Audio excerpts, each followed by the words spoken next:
Hi ಎಲ್ಲರಿಗೂ, ಇದು Wednesday morning vlog. ನಾನು ಊರಲ್ಲಿರೋದ್ರಿಂದ ನನ್ನ ಮಾರ್ನಿಂಗ್ ರುಟೀನ್ ಸ್ವಲ್ಪ ಚೇಂಜೇ ಆಗಿದೆ ಅಂತ ಹೇಳ್ಬೋದು. ಒಂದಿನ ಒಂದು ರುಟೀನ್ ಇದ್ದರೆ ಇನ್ನೊಂದು ದಿನ ಇನ್ನೊಂದು ಥರ ರುಟೀನ್ ಇರುತ್ತೆ. ಇವತ್ತು ನಾನು ಬೆಳಿಗ್ಗೆ ಎದ್ದ ತಕ್ಷಣ ಏನು ಮಾಡಿದೆ ಅಂತ ಹೇಳಿದ್ರೆ, ನಾನು ಬೆಳಿಗ್ಗೆ ಎದ್ದ ತಕ್ಷಣವೇ ಹೂ ಕೊಯ್ಯೋದಕ್ಕೆ ಹೋದೆ. ಇದು ಮಂಗಳೂರು ಮಲ್ಲಿಗೆ ಅಂತ ಹೇಳ್ತಾರೆ, ಅದನ್ನು ಕೊಯ್ಯೋದಿತ್ತು. ಅದನ್ನು ಕೊಯ್ತಾ ಇರಬೇಕಾದ್ರೇ ಪಕ್ಕದ ಸೈಟಲ್ಲೇ ಒಂದು ನವಿಲು ಗರಿ ಬಿಚ್ಚಿ ಕುಣಿತಾ ಇತ್ತು. ಅದನ್ನು ಕೂಡ ನೋಡ್ತಾ ನಿಂತಿದ್ದೆ. ಎದುರುಗಡೆ ಹೋಗಿ ನೋಡೋಣ ಅಂತ ಅಂದ್ಕೊಂಡೆ, ಆದರೆ ನಮ್ಮನ್ನು ನೋಡಿದ ತಕ್ಷಣ ನವಿಲು ಏನು ಮಾಡುತ್ತೆ ಅಂತ ಅಂದರೆ ಓಡೋಗ್ಬಿಡುತ್ತೆ. ಗರಿ ಬಿಚ್ಚಿದ್ದು ಕೂಡ ಎಲ್ಲ ಕ್ಲೋಸ್ ಮಾಡ್ಕೊಂಡು ಓಡುತ್ತೆ ಅಲ್ವಾ. ಸೊ ಹಂಗಾಗಿ ಪರವಾಗಿಲ್ಲ, ಹಿಂಗಾದರೂ ದೂರದಿಂದಾದರೂ ನೋಡೋಕ್ಕೆ ಚೆನ್ನಾಗಿರೋದು ಸಿಕ್ತು ಅಂತ ಖುಷಿ ಆಯಿತು ಒಂದು. ಅದಾದಮೇಲೆ ತುಂಬ ನವಿಲಿತ್ತು, ಒಂದು 4ರಿಂದ 5.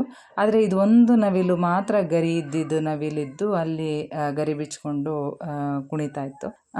ಹಾಗೆ ಗರಿ ಇಲ್ಲದೆ ಇರುವ ನವಿಲು ಕೂಡ ತುಂಬ ಇತ್ತು. ಇವಾಗ ನೀವು ನೋಡ್ತಾ ಇರೋದು ಗರಿ ಇಲ್ಲದೆ ಇರುವಂಥ ನವಿಲು. ಗುಂಪಾಗಿ ಬಂದಿದ್ವು ಅಂತಲೇ ಹೇಳ್ಬೋದು.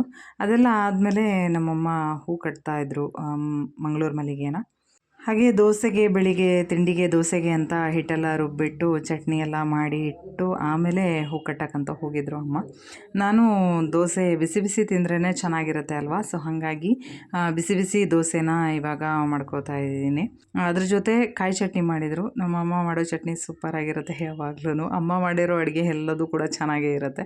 ದಿನಾನೂ ಒಂದೊಂದು ರೊಟೀನ್ ಇರೋದ್ರಿಂದ ತುಂಬ ಚೆನ್ನಾಗಿ ಹೋಗ್ತಾ ಇದೆ ದಿನ ಅಂತ ಅನ್ನಿಸ್ತು. ಸೊ ಇದಾಗಿತ್ತು ಇವತ್ತಿನ ನನ್ನ ದಿನ.